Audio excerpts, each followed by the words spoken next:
Doctor గురించే మాట్లాడుకుంటున్నటువంటి పరిస్థితి. కలకత్తాలోని వైద్యురాలు హత్యాచార ఘటనల చాలా దిగ్భ్రాంతి కొలిపేటువంటి విషయాలు బయటకు వస్తున్నాయి.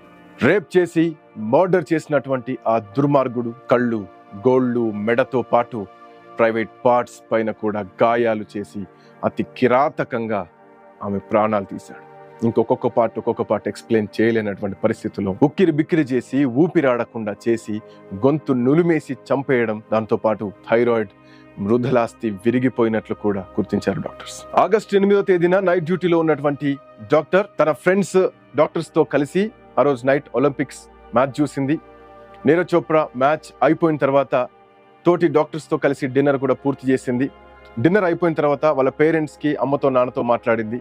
తిని పడుకోండి అంటూ కూడా వాళ్ళకు బాగోగులు చెప్పడం జరిగింది. ఆ తర్వాత అప్పటికే దరిదాపు 30 గంటలకు పైగా పనిచేసినటువంటి డాక్టర్ అక్కడ విశ్రాంతి హాల్లోకి వెళ్ళింది.